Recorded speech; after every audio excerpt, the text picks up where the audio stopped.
إن الحمد لله نحمده ونستعينه ونستغفره ونعوذ بالله من شرور أنفسنا ومن سيئات أعمالنا من يهده الله فلا مضل له ومن يضلله فلا هادي له وأشهد أن لا إله إلا الله وحده لا شريك له وأشهد أن محمدًا عبده ورسوله أرسله بالحق بشيرا ونذيرا وداعيا إلى الله بإذنه وسراجا منيرا أما بعد فأعوذ بالله من الشيطان الرجيم بسم الله الرحمن الرحيم يا أيها الذين آمنوا اتقوا الله حق تقاته ولا تموتن إلا وأنتم مسلمون وقال الله سبحانه وتعالى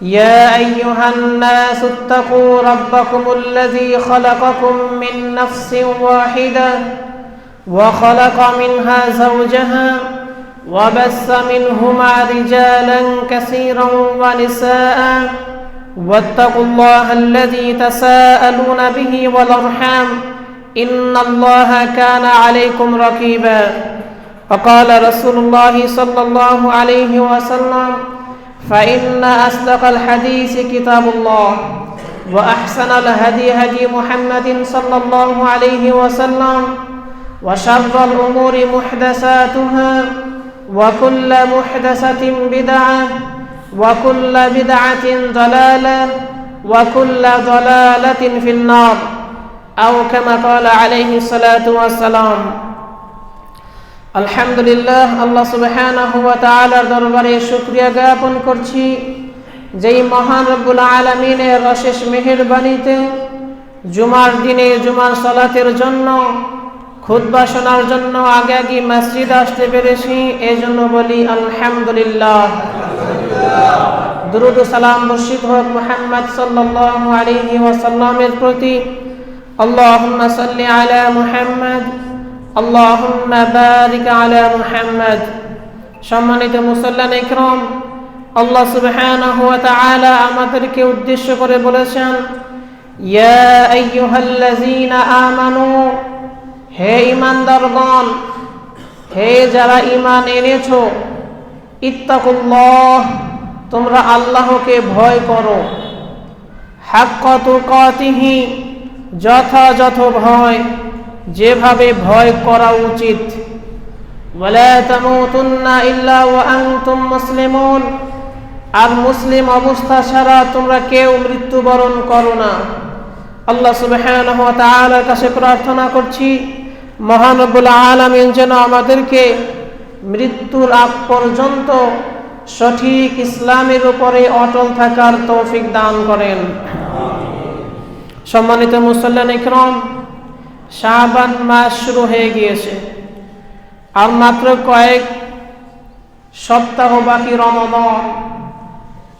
এই রমাদানকে স্বাগত জানানোর জন্য, রমাদানের জন্য প্রস্তুতি নেওয়ার জন্য, এই মাসকে কিভাবে অতিবাহিত করতেন রাসূলুল্লাহ সাল্লাল্লাহু আলাইহি ওয়াসাল্লাম। আম্মা জান আয়েশা সিদ্দিকা রাদিয়াল্লাহু তাআলা আনহা বলেন লাম ইয়াকুনিন নাবিয়্যু সাল্লাল্লাহু আলাইহি ওয়াসাল্লাম ইয়াসুমু শাহরান আকসারা মিন শাবান। রাসূল সাল্লাল্লাহু আলাইহি ওয়াসাল্লাম শাবান মাস ছাড়া অন্য কোনো মাসে এত বেশি সিয়াম রাখতেন না।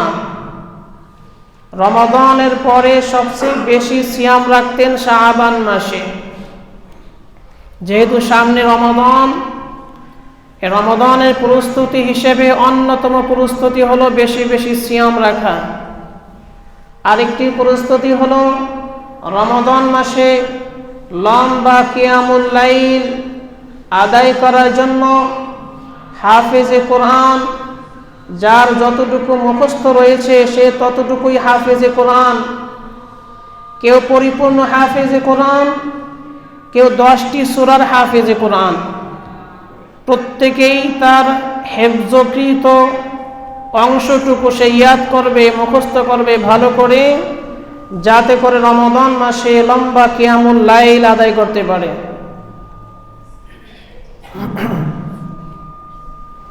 আল্লাহ সুবহানাহু ওয়া তাআলা আমাদেরকে জন্য রমাদানে পরিপূর্ণ প্রস্তুতি গ্রহণ করার তৌফিক দান করেন। সম্মানিত মুসল্লিন ইকরাম, বাংলাদেশে বর্তমান প্রেক্ষাপটে ভোট নিয়ে আলোচনা করা অতীব জরুরি। যেহেতু সামনে ইলেকশন, আমাদের মুসলিমদের মধ্যে এই গণতান্ত্রিক পদ্ধতিতে ভোট দেওয়া কেউ কেউ ফরজ বলেন, আবার কেউ কেউ হারাম বলেন, সম্পূর্ণ বিপরীত। কেউ বলেন ভোট দেওয়া ফরজ, আবার কেউ বলেন ভোট দেওয়া হারাম। শুধু হারামই না, এটি শিরক। এই মসজিদের মেম্বার থেকে দুই রকমের আলোচনা হবে। আমাদের জন্য করণীয় কি? আল্লাহ সুবহানাহু ওয়া তাআলা যে দিক নির্দেশনা দিয়েছেন, রাসূলুল্লাহ সাল্লাল্লাহু আলাইহি ওয়াসাল্লাম যে দিক নির্দেশনা দিয়েছেন, ইসলামের সঠিক দিক নির্দেশনা মেনে চলাই একজন মুসলিমদের জন্য অপরিহার্য। মুসলিম সবার আগে দেখবে তার ইসলামের বিধান কি। যদি ইসলামের বিধানের সাথে মিলে গ্রহণ করবে, ইসলামের বিধানের সাথে না মিললে পরিত্যাগ করবে। যতটুকু মিলবে ততটুকু নিবে, যতটুকু মিলবে না ততটুকু বাদ দিবে। আজকে আমার আলোচ্য বিষয়, গণতান্ত্রিক পদ্ধতিতে ভোট দেওয়া যাবে নাকি যাবে না, ইসলামের দৃষ্টিভঙ্গি কি, সংক্ষিপ্ত আকারে আলোচনা করার চেষ্টা করব। আল্লাহ সুবহানাহু ওয়া তাআলা যেন আমাদেরকে সঠিকটি বুঝে আমল করার তৌফিক দান করেন। গণতন্ত্র এবং ইসলাম দুটি বিপরীতমুখী। ইসলাম যেরকম একটি ধর্ম, জীবন ব্যবস্থা, ঠিক গণতন্ত্র একটি ধর্ম, আলাদা তার জীবন ব্যবস্থা রয়েছে। প্রথম কথা, এটি পরিষ্কার। ইসলামের যেরকম আকীদা, বিশ্বাস, আদর্শ রয়েছে, গণতন্ত্রেরও আদর্শ রয়েছে, তার বিশ্বাস রয়েছে, তার আকীদা রয়েছে, সম্পূর্ণ বিপরীতমুখী।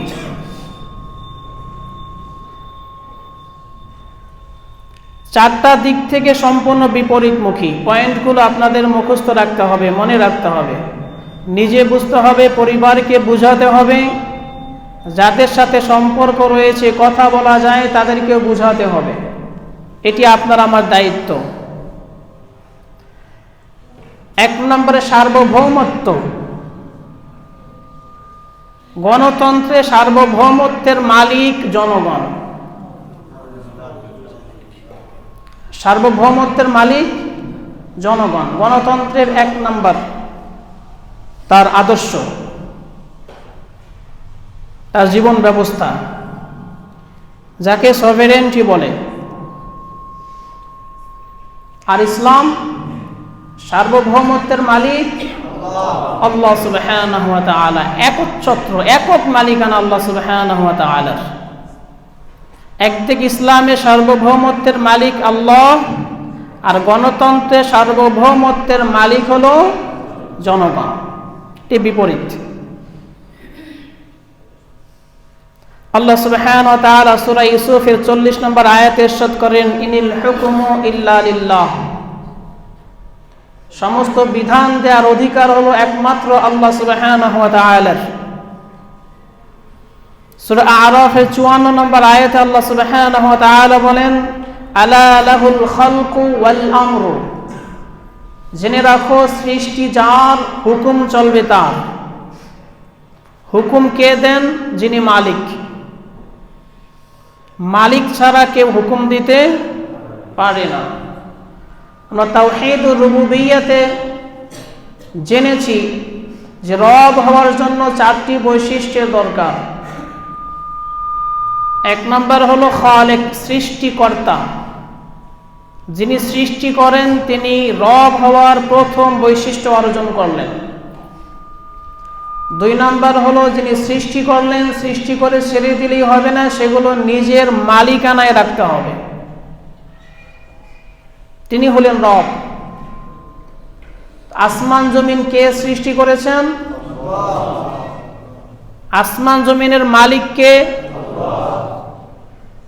3 নম্বর, এগুলোকে রক্ষণাবেক্ষণ করতে হবে, সুনিপুণভাবে পরিচালনা করতে হবে। আসমান জমিন পরিচালনা কে করেন? আল্লাহ সুবহানাহু ওয়া তাআলা। 4 নম্বর বৈশিষ্ট্য, প্রতিটি জাতির জন্য, সে পানিতে বসবাস করুক, স্থলে বসবাস করুক, আকাশে বসবাস করুক, মহাশূন্যে বসবাস করুক, যে যেখানেই থাকুক না কেন, প্রত্যেকের জন্য বিধান দিতে হবে, নিয়ম নীতি বাতলে দিতে হবে। চন্দ্র সূর্য কার নিয়মে চলে? এই পৃথিবী কার নিয়মে চলে? তা সৃষ্টিকর্তা যিনি, মালিকও তিনি, রক্ষণাবেক্ষণও করেন তিনি, বিধানও দিবেন তিনি।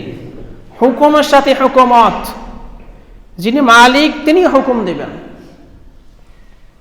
আল্লাহ সুবহানাহু ওয়া তাআলা স্পষ্টভাবে জানিয়ে দিয়েছেন, আলা লাহুল খালকু ওয়াল আমরু, সৃষ্টি যার, বিধান চলবে তার। একদিকে পাইলে আমরা গণতন্ত্রের সার্বভৌমত্বের মালিক হলো জনগণ, আর ইসলামের সার্বভৌমত্বের মালিক আল্লাহ সুবহানাহু ওয়া তাআলা। 2 নম্বর, লেজিসলেশন বা আইন প্রণয়ন, ল মেকিং। আইন প্রণয়ন কে করবে? কে আইন দিবে? গণতন্ত্রের নিয়ম হলো সংসদ সদস্যরা সংখ্যা গরিষ্ঠতার ভিত্তিতে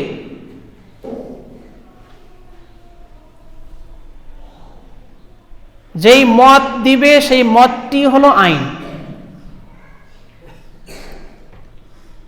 300 থেকে 350 যদি সংসদ সদস্য হয়, অর্ধেকের বেশি লোক যেই মতের দিকে রায় দিবে সেই রায়টাই হলো আইন। অর্থাৎ গণতন্ত্রের আইন প্রণয়নের মালিক হলো প্রথমত জনগণ। জনগণ ভোট দিয়ে একজন প্রতিনিধি এমপি বানান, সেই জনগণের প্রতিনিধিত্ব করে, সেই অঞ্চলের লোকদের প্রতিনিধিত্ব করে সেই এমপি, পার্লামেন্ট মেম্বার। সে সংসদে যায়, পুরো বাংলাদেশ থেকে, এক এক অঞ্চল থেকে অনেকগুলো সংসদ সদস্য সংসদে বসে, এরপরে কোনো একটি আইনের বিষয়ে কথা হয়, এর পক্ষে কারা আছেন তারা হাত উত্তোলন করেন। যদি বেশি সংখ্যক লোক পক্ষে থাকে সেটি আইন হিসেবে সাব্যস্ত হয়। অর্থাৎ আইন প্রণয়নের মালিক জনগণ। জনগণ দেয় এমপিদেরকে, এমপিরা বানায়, অর্থাৎ আইন প্রণয়নের মালিক মানুষ। এক কথা, আইন প্রণয়নের মালিক মানুষ।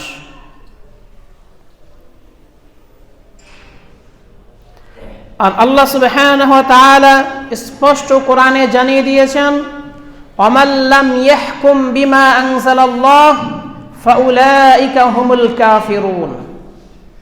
আল্লাহ সুবহানাহু ওয়া তাআলা যা নাজিল করেছেন, যেই আইন, সে আইন দিয়ে যদি কেউ বিচার ফয়সালা না করে, সে আইনটি যদি না মানে, ফাউলাইকা হুমুল কাফিরুন, তারাই হলো কাফের। সে আর মুসলিম থাকতে পারে না। ইসলামে আইন প্রণয়নের একচ্ছত্র মালিক হলেন আল্লাহ সুবহানাহু ওয়া তাআলা, আর গণতন্ত্রে আইন প্রণয়নের মালিক হলো মানুষ।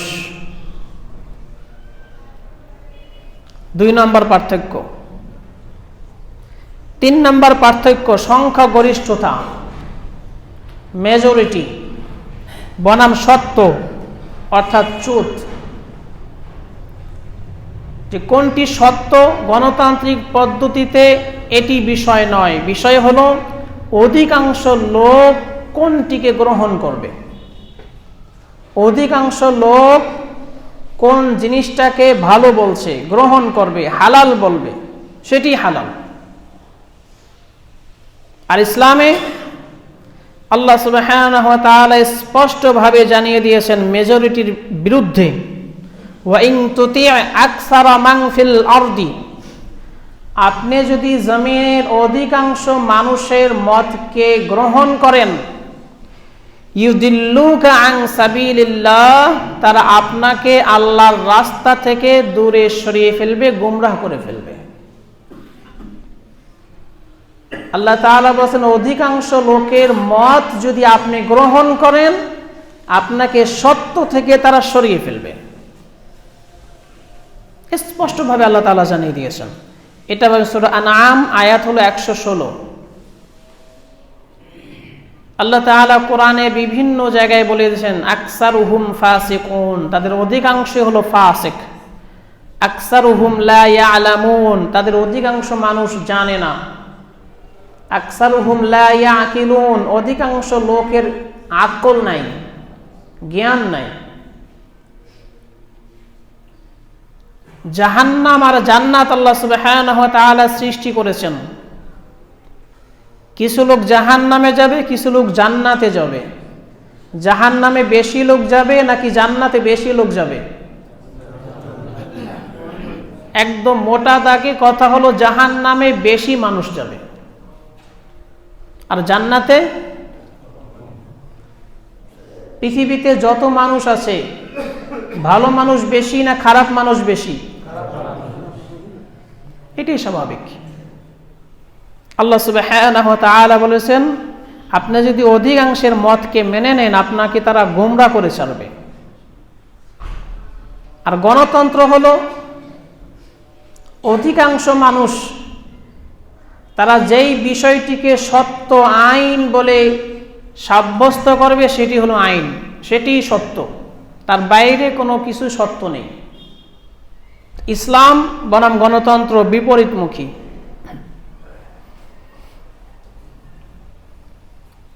4 নম্বর পয়েন্ট, কনসালটেশন ভিএস ভোটিং। ইসলামে হলো শুরা আর গণতন্ত্রে হলো ভোট। ইসলামে শুরা সদস্য যারা হবেন, তাদের 3টি বৈশিষ্ট্য থাকতে হবে।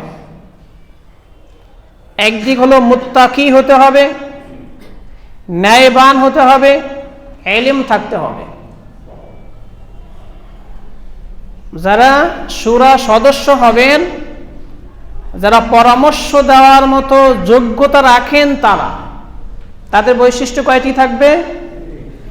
1 নম্বরে তাকওয়া থাকতে হবে। 2 নম্বর ন্যায়বান হতে হবে। 3 নম্বরে ইলম থাকতে হবে। কিসের ইলম? ইলম আবার 2 রকম। একটি হলো ইলমে ওয়াহির জ্ঞান থাকতে হবে, এই বিষয়ে আল্লাহ সুবহানাহু ওয়া তাআলার কি বিধান রয়েছে, রাসূলুল্লাহ সাল্লাল্লাহু আলাইহি ওয়াসাল্লামের কি বিধান রয়েছে, খোলাফায়ে রাশিদিন আল মাহদিয়িন এদের কি বিধান রয়েছে। যদি কোরআনে পাওয়া যায় যথেষ্ট, কোরআনে সুস্পষ্টভাবে নেই, হাদিস খুঁজতে হবে। সহিহ রাওয়ায়াতে হাদিস পাওয়া গেলে যথেষ্ট। কোরআনে সুস্পষ্ট নাই, সহিহ হাদিসে সুস্পষ্ট এই বিষয়টি নেই, খোলাফায়ে রাশিদিন আল মাহদিয়িন তাদের কোনো কথা, তাদের কোনো কাজের মধ্যে এই বিষয়টি আসে কিনা তারা দেখবেন। অর্থাৎ কোরআনের জ্ঞান থাকতে হবে, হাদিসের সম্যক জ্ঞান থাকতে হবে, খোলাফায়ে রাশিদিনদের সম্পর্কে সম্যক জ্ঞান থাকতে হবে। এটি একটি দিকের জ্ঞান। আরেকটি দিকের জ্ঞান হলো এই দুনিয়ার জাগতিক সমসাময়িক বিষয়ের তার জ্ঞান থাকতে হবে। শুধু ইলমুল ওয়াহি জানলেই হবে না, সমসাময়িক বিষয়গুলো তার নখদর্পণে থাকতে হবে। আবার সমসাময়িক দুনিয়াবি ইলম থাকলেই হবে না, ইলমুল ওয়াহিতেও পারদর্শী তাকে হতে হবে। এইরকম ব্যক্তিদেরকে নিয়ে শুরা সদস্য একটি বোর্ড হবে। এরা কোরআন হাদিসকে সামনে রেখে তারপরে কনসালটেশন, তারা মতামত দেবে, কিন্তু বেস কি হবে? কোরআন এবং সুন্নাহর আইন, এর ভিত্তিতে তারা মতামত দিবে। আর গণতন্ত্র, তার কোনো যোগ্যতা লাগবে না, শুধুমাত্র লোকটি পাগল না আর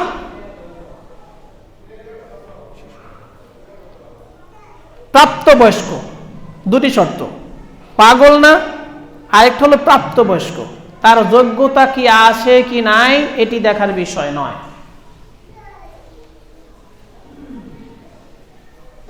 100 জন লোক পাপী মূর্খ আর 99 জন লোক তাকওয়াবান, ন্যায়বান, জ্ঞানী। 100 জন লোক মূর্খ যেই দিকে যাবে, 99 জন লোক বাতিল হয়ে যাবে, তাদের আর গোনায় আনবে না। একটা ভোটও যেদিকে বেশি পড়বে সেই আইনটি পাশ হয়ে যাবে। আর ইসলামের বিধান যে সংখ্যাধিক্যের কারণে নয়, বরং এই শুরা সদস্য একটা বোর্ডে যে সিদ্ধান্ত নেবে কোরআন এবং সুন্নাহর ভিত্তিতে, সেই অনুযায়ী দেশ পরিচালিত হবে, সেটি আইন হবে। আল্লাহ সুবহানাহু ওয়া তাআলা সূরা আশ-শুরা 38 নম্বর আয়াতে বিষয়টি বলেছেন, ওয়া আমরুহুম শুরা বাইনাহুম। মুমিনদের কার্যাবলী পারস্পরিক পরামর্শের ভিত্তিতে বাস্তবায়ন করবে। এই পরামর্শের ভিত্তিতে বেস কি হবে, মূল কি হবে? কোরআন এবং সুন্নাহ। এটাকে ঠিক রেখে এরপরে তারা মতামত দিবে।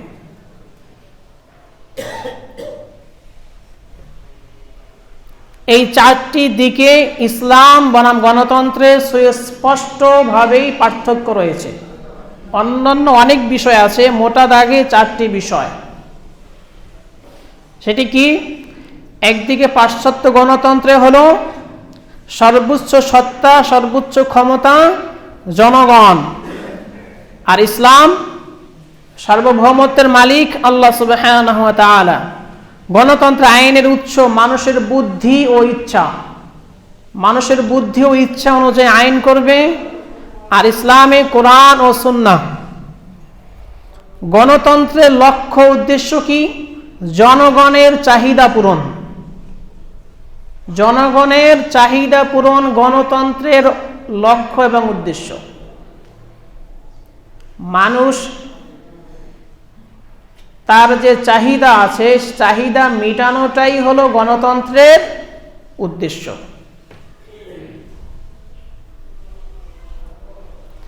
এজন্য গণতান্ত্রিক দেশগুলোতে সমকামী যারা, যেটা সামাজিকভাবেই অধিকাংশ মানুষ অপছন্দ করে, এটি একটি ব্যাধি, এটি রোগ, এটি সমাজের জন্য ক্যান্সার। অধিকাংশ মানুষ জানা সত্ত্বেও যদি কোনো ব্যক্তির নিজের ইচ্ছা হয়, গণতান্ত্রিক পদ্ধতির লক্ষ্য উদ্দেশ্য যেহেতু এটি জনগণের ইচ্ছা পূরণ, এজন্য তারা এটিকে নিষেধ করতে পারবে না, বাতিল করে দিতে পারবে না। এজন্য দেখবেন যারা নিজেদেরকে উন্নত বলে দাবি করে, উন্নত বিশ্বে গণতান্ত্রিক পদ্ধতির অনুসরণকারী, সেই সমস্ত দেশে সমকামিতা বৈধ।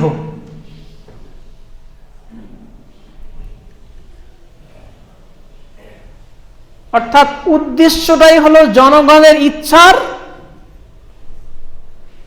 বৈধতা দেওয়া, সে একজন হলেও।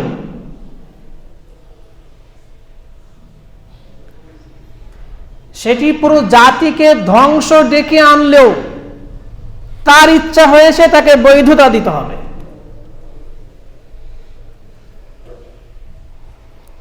আর ইসলামের উদ্দেশ্য কি? আল্লাহ সুবহানাহু ওয়া তাআলা সন্তুষ্টি ও ন্যায় বিচার কায়েম। ইসলামের উদ্দেশ্য কি? আল্লাহ সুবহানাহু ওয়া তাআলা সন্তুষ্টি অর্জন করা, এক নাম্বার উদ্দেশ্য। আমরা যে যাই করি না কেন, যে যেখানেই থাকি না কেন, আমাদের প্রত্যেকটি কাজের উদ্দেশ্য থাকবে কি? আল্লাহ সুবহানাহু ওয়া তাআলা সন্তুষ্টি অর্জন করা, আর দুনিয়াতে ইনসাফ কায়েম করা। দুনিয়াতে ইনসাফ কায়েম করা। তা লক্ষ্য উদ্দেশ্যের মধ্যে কতটা পার্থক্য! গণতন্ত্রের নেতৃত্বের শর্ত কি? নেতা কারা হবে? নেতা হওয়ার জন্য গণতন্ত্রের একটা মাত্রই শর্ত, জনপ্রিয়তা। সে যত জনপ্রিয় হবে, জনপ্রিয় মানে জনগণের ভোট পাবে, সেটা টাকা দিয়ে হোক, সেটা ভয়ভীতি দিয়ে হোক, যেভাবেই হোক, সে যদি দেখাতে পারে অধিকাংশ মানুষ আমাকে নেতা হিসেবে গ্রহণ করতে চায়, তাহলে সেই নেতা। আর ইসলামে নেতা হওয়ার জন্য শর্ত তাকওয়া, আমানতদারি ও ইলম। তাকওয়াবান হতে হবে, আমানতদার হতে হবে, আর ইলম থাকতে হবে। ইলমুল ওয়াহি প্লাস দুনিয়াবি ইলম তার থাকতে হবে। এই তিনটি সমন্বয়ে কোনো একজন ব্যক্তি, কিন্তু সমাজের মানুষ, অধিকাংশ মানুষ তাকে চায় না, তাতে কিছু যায় আসে না, সে ব্যক্তি নেতা। আর তিনটার একটিও নাই, সমাজের লোক, অধিকাংশ মানুষ ভোট দিয়ে হোক, ভোট কিনে হোক, জোর জবরদস্তি করে হোক, যদি দেখাতে পারে, সে ব্যক্তি নেতা। দুইটার মধ্যে পার্থক্য।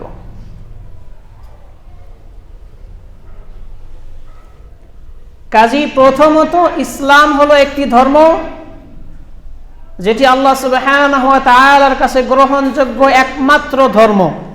ইন্নাদ-দীনা ইনদাল্লাহিল ইসলাম।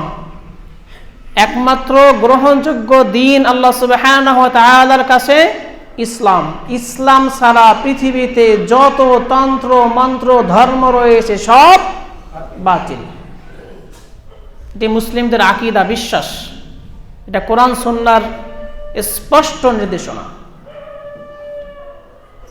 আর গণতন্ত্র হলো একটি কুফরি মতবাদ, এটা শুরু থেকেই কুফরি মতবাদ। আর এই পয়েন্টগুলো স্পষ্টভাবে ইসলামের সাথে সাংঘর্ষিক।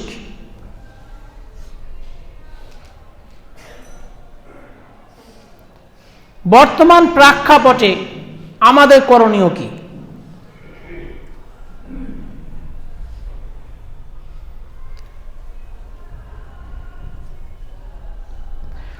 বড় বড় সালাফি আলেমগণের মতামত আমরা দেখব, তারা কি বলেছেন বর্তমান এই প্রেক্ষাপট, যেখানে অধিকাংশ দেশেই গণতান্ত্রিক পদ্ধতিতেই নেতা নির্বাচিত হয়, সরকার নির্বাচিত হয়। শেখ আব্দুল আজিজ বিন বাজ রাহিমাহুল্লাহ সৌদির গ্র্যান্ড মুফতি ছিলেন। ওনার ফতোয়া, النبي صلى الله عليه وسلم قال إنما الأعمال بالنيات। তিনি রাসূল সাল্লাল্লাহু আলাইহি ওয়াসাল্লামের একটি হাদিস উল্লেখ করেছেন যে প্রতিটি কাজ নির্ভর করে নিয়তের উপরে। فإذا كان المقصود من الدخول في parliament أو في كذا وكذا نصر الحق। কারো যদি পার্লামেন্টে প্রবেশ করার মাকসুদ, উদ্দেশ্য হয় সত্যকে সাহায্য করা, কারো যদি ভোট দেওয়ার উদ্দেশ্য হয় সত্যকে সাহায্য করা, ওয়া আদমু তামকিনিল বাতিল, আর বাতিলদেরকে সুযোগ না দেওয়া, ফাহাযা লা বাস বিহি। বিন বাজ রাহিমাহুল্লাহ তিনি বর্তমান প্রেক্ষাপটে বলেছেন, যদি কারো উদ্দেশ্য হয় সংসদে যে সত্যকে সাহায্য করবে, বাতিলকে সুযোগ দিবে না, তাহলে উনি বলেছেন ফাহাযা লা বাস বিহি, এতে কোনো অসুবিধা নেই। বাল কদ ইয়াকুনু ওয়াজিবান, বরং কখনো কখনো তা ওয়াজিবের পর্যায়ে যায়। আমার কথা মনোযোগ দিয়ে শুনবেন, একটু এদিক সেদিক হলে কিন্তু ভুল বুঝবেন। বিন বাজ রাহিমাহুল্লাহ তিনি বলেছেন বর্তমান প্রেক্ষাপটে এই হাদিস উনি টেনে এর ব্যাখ্যায় বলেছেন, উনি রায় দিয়েছেন, এটি পাবেন মাজমুয়ে ফতোয়া ইবনে বাজ 1 নম্বর খণ্ড 390 নম্বর পৃষ্ঠায়। তিনি বলেছেন বর্তমান প্রেক্ষাপটে কোনো ব্যক্তির উদ্দেশ্য যদি হয় পার্লামেন্টে গিয়ে ভোটের মাধ্যমে সে সত্যকে সাহায্য করবে, বাতিলকে সুযোগ দিবে না, পরাজিত করবে, তাহলে এতে কোনো অসুবিধা নাই। বাল কদ ইয়াকুনু ওয়াজিবান, বরং কখনো কখনো ওয়াজিব হয়ে যাবে ভোট দেওয়া বা ভোটিং এর মাধ্যমে পার্লামেন্টে যাওয়া। আমি আমার নিজের কোনো বক্তব্য দিচ্ছি না। কারণ কি, কারণগুলো না উল্লেখ করেছেন নিচে, আমি সব বলবো আপনাদেরকে। শেখ মুহাম্মদ বিন সালেহ আল উসাইমিন রাহিমাহুল্লাহ তিনি বর্তমান প্রেক্ষাপট অনুযায়ী বিভিন্ন দেশ থেকে ওনার কাছে প্রশ্ন যাওয়াতে উনি উত্তর দিয়েছেন। আর আমি মনে করি আন্নাল ইন্তিখাবাত ওয়াজিবাতুন, এখন এই পদ্ধতিতে যাওয়া হলো ওয়াজিব। ইয়াজিবু আন নুঈনা মান রাআ ফীহি খায়রান, আবশ্যক হয়ে যায় যার মধ্যে ভালো দেখবো আমরা তাকে সাহায্য করা। ভালো করে বুঝেন, আমরা যার মধ্যে ভালো দেখব তাকে সাহায্য করা ওয়াজিব হয়ে যায়, আবশ্যক হয়ে যায়।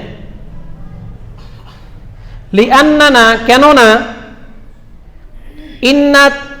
ইন তাখাল্লাইনা আন যালিকা হাল্লা মাহাল্লানা মান লাইসা ফীহিম খায়রান, কেননা যার মধ্যে ভালো আছে তাকে যদি আমরা সাপোর্ট না করি তার স্থলাভিষিক্ত হবে ওই সমস্ত ব্যক্তিরা যাদের মধ্যে কোনো কল্যাণ নেই। ব্যবস্থাটা এমন হয়ে গিয়েছে, আপনি যদি যারা ভালো তাদেরকে সাপোর্ট না করেন, তারা না যাওয়াতে তাদের জায়গা খালি থাকবে না, মন্দ লোকদের দ্বারা পরিপূর্ণ হবে। আও মান ফীহিম শাররান, বা এমন ব্যক্তিরা আসবে যারা অমঙ্গল, যাদের মধ্যে ভালো নেই। আও মান লা ইউবালুনা বিশাইইন, এমনকি যারা দ্বীনের কোনো, ধর্মের কোনো পরোয়াই করে না, এমন ব্যক্তিরা তাদের স্থলাভিষিক্ত হবে। এইরকম প্রেক্ষাপটে ভোট দেওয়া ওয়াজিব বলেছেন মুহাম্মদ বিন সালেহ আল উসাইমিন লিকাউল বাবিল মাফতুহ, এই কিতাবে আছে 211 নম্বর প্রশ্নে। ওনার সে ফতোয়ার কিতাবগুলো সিরিয়াল আকারে আছে, 211 নম্বর প্রশ্নের উত্তরে তিনি এই কথা বলেছেন। শেখ নাসিরউদ্দিন আলবানী রাহিমাহুল্লাহ তিনি গণতন্ত্রের ঘোর বিরোধী ছিলেন। সালাফি মানহাজে সব আলেমরাই গণতন্ত্রের বিরোধী। গণতন্ত্র একটি কুফরি মতবাদ, কোনো সন্দেহ নাই। ইসলামের সাথে গণতন্ত্রের সাথে সাংঘর্ষিক বিষয়গুলো উল্লেখ করলাম, এরপরেও সালাফি আলেমগণ এই কথা বলেছেন বর্তমান প্রেক্ষাপটে কি করণীয়। এই জন্য গণতন্ত্রকে প্রতিষ্ঠা করার জন্য নয়, বরং প্রতিষ্ঠিত রয়েছে গণতান্ত্রিক পদ্ধতি, এখন কি করবেন।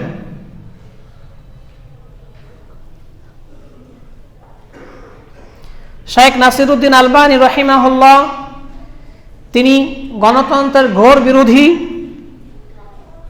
সর্বশেষ উনি যেটি বলেছেন, একটা উসুল উল্লেখ করে, ইরতিকাবু আখাফিদ দারারাইনি লিদাফি আ'লাহুমা, দুটি ক্ষতি যে কোনো একটি গ্রহণ করতেই হবে। প্রেক্ষাপট যদি এরকম হয় তাহলে দুটি ক্ষতির মধ্যে যেই ক্ষতিটি ছোট সেটিকে গ্রহণ করে বড় ক্ষতিটিকে দূরীভূত করা। ভালো করে বুঝেন, দুটি ক্ষতি সামনে, যে কোনো একটা গ্রহণ করতেই হবে। সেখানে দুই ক্ষতির মধ্যে ছোট ক্ষতি, কম ক্ষতিকে গ্রহণ করে বড় ক্ষতিকে পরাভূত করা। নাসিরউদ্দিন আলবানী রহিমাহুল্লাহ এই মত দিয়েছেন।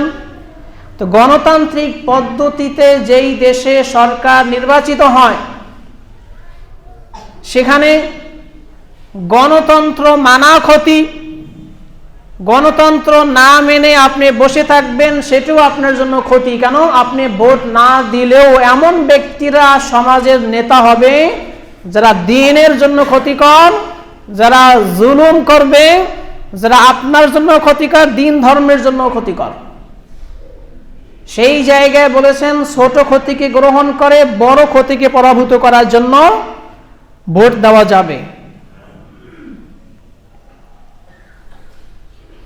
তবে উদ্দেশ্য থাকতে হবে যে ইসলামের জন্য বেশি ক্ষতিকরকে পরাভূত করে ইসলামের প্রতি বেশি নমনীয় যে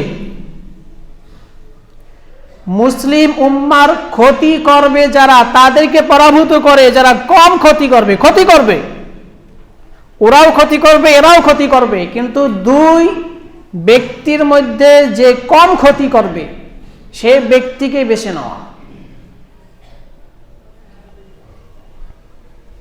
এটা পাবেন সিলসিলাতুল হুদা ওয়ান নূর 668 নাম্বার। তারপর স্থায়ী ফতোয়া বোর্ড সৌদি আরব, লাজনা দাইমা, সেখানে ফতোয়া বোর্ডের ঐক্যমতে যে রায়টি দিয়েছেন সেটি হলো ইয়াজুজু লিল মুসলিমি মিন বাবি দাফি আযমি শাররাইনি বিইরতিকাবি আখাফিহিমা, মুসলমানদের জন্য জায়েজ দুটি ক্ষতির মধ্যে ছোট ক্ষতিকে গ্রহণ করা। অমিন বাবি তাকলিল শাররি, আরেকটি উদ্দেশ্য হবে যে ক্ষতি কমানোর জন্য, ওয়া তাকসিরুল খাইরি, ভালোকে বাড়ানোর জন্য। যাদেরকে সাপোর্ট করলে ক্ষতি একটু কমবে, যাদেরকে সাপোর্ট করলে তুলনামূলক ভালো একটু বাড়বে, এজন্য তাদেরকে সাপোর্ট করা।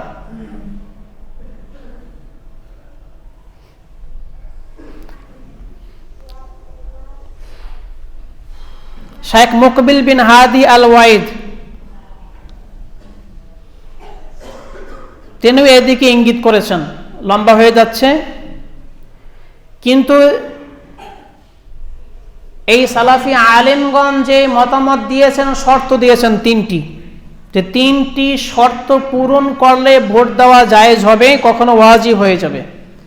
এক নাম্বার সঠিক নিয়ত, আপনার নিয়তটা কি, কি উদ্দেশ্যে আপনি ভোট দিচ্ছেন।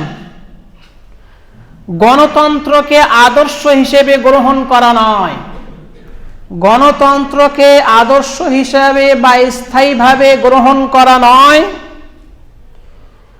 বরং ক্ষতি কমানোর হাতিয়ার হিসাবে। ক্ষতি হবে, যারাই যাচ্ছে তারাই ক্ষতি করবে, কেউ ইসলামের জন্য শরিয়া খেলাফত বাস্তবায়ন করতে পারবে না। গণতান্ত্রিক পদ্ধতিতে ক্ষমতায় গিয়ে কেউ শরিয়াত কায়েম করবে, খেলাফত কায়েম করবে, কশ্চিনকালেও সম্ভব নয়। তবে দুই ব্যক্তির মধ্যে যারা ক্ষতি কম করবে, এই উদ্দেশ্যে, এই নিয়তে সাময়িকভাবে আপনি এটা গ্রহণ করতে পারেন এবং ক্ষতি কমানোর হাতিয়ার হিসাবে। এক নম্বর শর্ত। দুই নম্বর, তুলনামূলক ভালো ব্যক্তিকে নির্বাচন।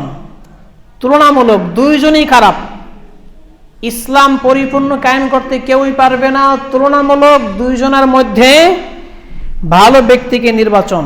যে ব্যক্তি ইসলামের প্রতি বেশি নমনীয়, যে ব্যক্তি মুসলিমদের উপর জুলুম কম করবে, ইসলামের প্রতি বেশি নমনীয় এবং মুসলিমদের উপর জুলুম কম করবে, দুই নম্বর শর্ত।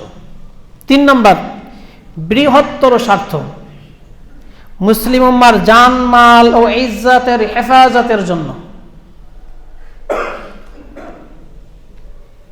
এই তিনটি শর্তে আপনি সাময়িকভাবে ভোট দিতে পারবেন।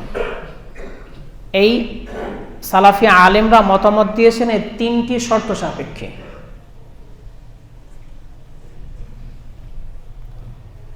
আপনি যদি তাকান ভারতের দিকে, একটি দল বর্তমানে অনেক দিন যাবৎ ক্ষমতায়, এর আগে যারা ক্ষমতায় ছিল দুটি দলই হলো বাতিল, কংগ্রেস, বিজেপি। এখন যদি তুলনা করেন, ভারতীয় মুসলিম আমি একজন যদি থাকতাম, আমরা যে খবর দেখি ভারতীয় মুসলিমদের জন্য কোন দলটা কম খারাপ, কম খারাপ আর বেশি খারাপ, এটা দিনের মতো পরিষ্কার। 20 কোটি মুসলমান যদি ভোট না দেয়, সাপোর্ট যদি তাদের না করে, একজন সংসদ সদস্য যদি সংসদে না যায়, ভালো করার কোনো সুযোগ। আলহামদুলিল্লাহ কয়েকজন ব্যক্তি পার্লামেন্ট মেম্বার এখনো আছে ওই দল থেকে, তারা এখনো মুসলিমদের স্বার্থের কথা বলে। কিন্তু যেই দলটি ক্ষমতায় আছে তারা কতটা নির্যাতন করছে এটা আমাদের চোখের সামনে।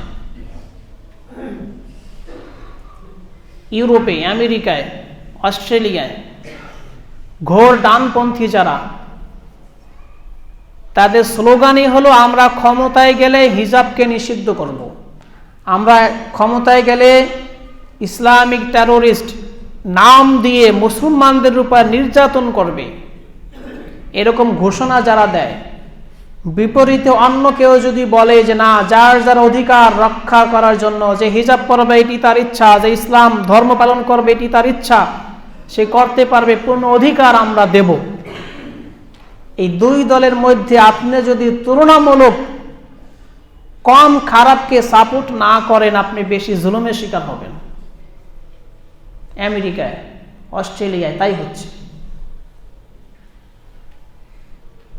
বর্তমান প্রেক্ষাপট বাংলাদেশ। বিগত ফ্যাসিস্ট সময় আমরা দেখেছি মুসলিমদের উপর নির্যাতন কাকে বলে। সেই প্রেক্ষাপট অনুযায়ী কম খারাপ এখন সামনে আসে।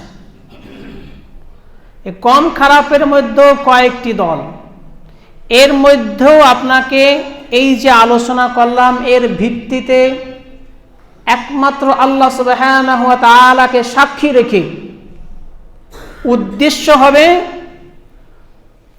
বেশি খারাপ দূর করার জন্য কম খারাপকে গ্রহণ করা, দুনিয়ার কোনো স্বার্থে নয়।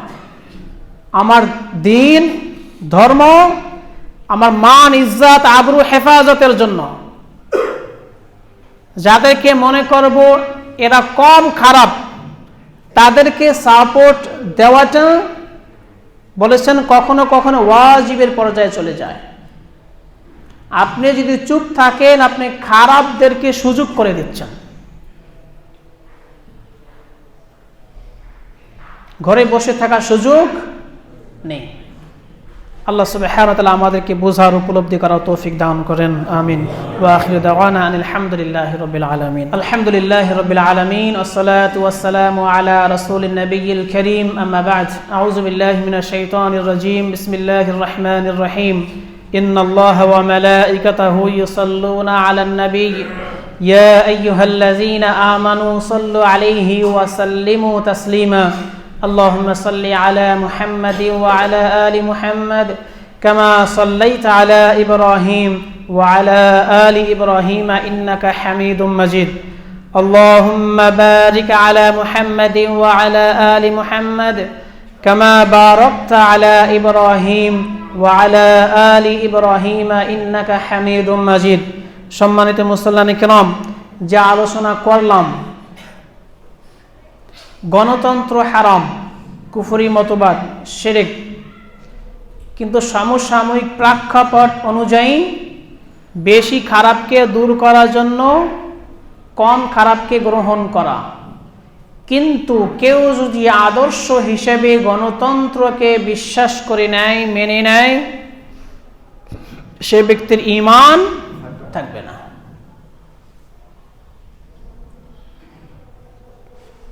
এক জায়গায় গরু মরা, শরীয়ত সম্মতভাবে জবেহ করা হয় নাই, সেই জায়গায় একটা শকুরও মরা, শকুরকে শরীয়ত সম্মতভাবে জবাই করলেও হালাল হবে না, ও হারাম, হারাম, মরলেও হারাম, শরীয়ত সম্মতভাবে জবাই করলেও হারাম।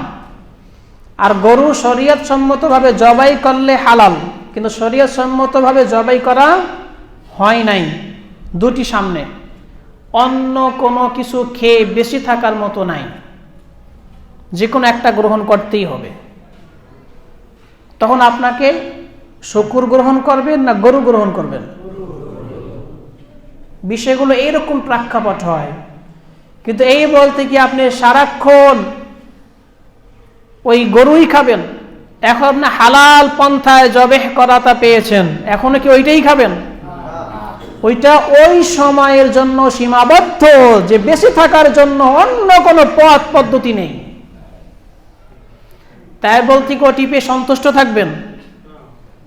আপনাকে হালাল পন্থা খুঁজতে হবে, চেষ্টা করতে হবে, দোয়া করতে হবে। আল্লাহর জমিনে আল্লাহ শাসন ব্যবস্থা ফিরিয়ে আনার যে তরিকা রয়েছে না, আল্লাহ রাসূল সাল্লাল্লাহু আলাইহি ওয়াসাল্লাম দেখিয়ে গিয়েছেন কিভাবে আল্লাহর জমিনে আল্লাহর খেলাফত ব্যবস্থা কায়েম করতে হয়। তার পথ পদ্ধতি কি? দাওয়াত ওয়া জিহাদ। দাওয়াত দিতে হবে বেশি বেশি মানুষকে, তাদেরকে বুঝাতে হবে। আর আপনি দাওয়াত দিবেন, শুধু দাওয়াত দিয়েই যাবেন, দাওয়াত দিতে আপনাকে দিবে না, আপনাকে বাধা দিবে, আপনাকে জিহাদ করতে হবে, সংগ্রাম করতে হবে, যুদ্ধ করতে হবে। এভাবেই করেছেন রাসূলুল্লাহ সাল্লাল্লাহু আলাইহি ওয়াসাল্লাম। ঠিক এখনো খেলাফত ব্যবস্থা ফিরে আসবে গণতান্ত্রিক পদ্ধতিতে নয়, খেলাফত ব্যবস্থা ফিরে আসবে দাওয়াত ও জিহাদের মাধ্যমে। আপনার চূড়ান্ত লক্ষ্য উদ্দেশ্য হতে হবে আল্লাহর জমিনে আল্লাহর শাসন ব্যবস্থা আমরা ফিরিয়ে আনব। আমি চেষ্টা করে যাব, আমি না পারলে আমার সন্তান করবে, আমার সন্তান না পারলে তার সন্তান করবে, সেও না পারলে একদিন ইমাম মাহদী পৃথিবীতে আসবে, আল্লাহর জমিন আল্লাহ খেলাফত ব্যবস্থা আবার ফিরে আসবে ইনশাআল্লাহ। কিন্তু স্থায়ীভাবে আমরা গণতন্ত্রকে কখনোই গ্রহণ করি না, এটি কুফরি মতবাদ, কুফরি মতবাদই থাকবে। সমসাময়িকভাবে আমরা কম খারাপকে গ্রহণ করার চেষ্টা করব। আরেকটি কথা আপনাদেরকে জানিয়ে রাখি, গণতন্ত্র আবার এক এক দেশে এক এক রকম, ওদের স্লোগান একরকম, কিন্তু দেশ ভেদে আলাদা আলাদা। ইউরোপ আমেরিকার গণতন্ত্র, পাকিস্তান বাংলাদেশের গণতন্ত্র এক নয়। ওরা বলে সংখ্যাগরিষ্ঠের মতামতের ভিত্তিতেই সংসদ সদস্যরা নির্বাচিত হবে, কিন্তু পাকিস্তানে ওরা কখনোই সুষ্ঠু নির্বাচন হতে দেয়নি, বাংলাদেশে কখনোই তারা সুষ্ঠু নির্বাচন হতে দেয়নি। এর কারণ এখানকার মানুষের মধ্যে যতটুকু ঈমান আছে সে সঠিকটা বেছে নিতে দ্বিধাবোধ করবে না, এজন্য তাদের পছন্দ মতো হবে না। কারা তাদের পছন্দ মতো, তাদেরকেই তারা মেকানিজম করে তাদেরকে ক্ষমতায় আনে। এরপরও যদি কেউ ক্ষমতায় আসে তাদেরকে টিকতে দেয় না। তার জ্বলন্ত উদাহরণ মিশর। এত ঘটনার পরে বিপুল ভোটে নির্বাচিত হয়ে ডক্টর মুরসি সরকার প্রধান হলেন, টিকতে দিয়েছে? আলজেরিয়া, পাকিস্তানে, বাংলাদেশে কি হয় আল্লাহ তাআলাই ভালো জানেন। কিন্তু আপনার আমার দায়িত্ব যতটুকু আছে ততটুকু সর্বাত্মক চেষ্টা আমরা করব। তবে আরেকটি জিনিস আপনাদেরকে জানিয়ে রাখি, এই ভোটাভুটি ইলেকশনের কারণে সে যে দলেরই হোক কোনো মুসলিম ভাইয়ের বিরুদ্ধে গিয়ে বিবাদে লিপ্ত হওয়া যাবে না, মারামারি কাটাকাটি করা যাবে না, রক্ত ঝরানো যাবে না। মুসলমানদের রক্তের অনেক দাম, মুসলিমদের রক্ত এত সস্তা নয়। আল্লাহ রাসূল সাল্লাল্লাহু আলাইহি ওয়াসাল্লাম বলেছেন, মুসলিমদের রক্ত যদি আল্লাহর জন্য ব্যয় করে, এক ফোঁটা রক্ত যদি জমিনে পড়ে, জমিনে পড়ার সাথে সাথে তার সারা জীবনে গুনাহ আল্লাহ মাফ করে দেন। সে রক্ত আপনি কিসের জন্য ব্যয় করবেন? সতর্ক থাকবেন। সে যে দলের হোক, সেও আমার মুসলিম ভাই, সে বোঝে না তাকে বুঝান, চেষ্টা করেন, দাওয়াতি কাজ করেন। আল্লাহ তাআলা আমাদেরকে বোঝার উপলব্ধি করার তৌফিক দান করেন।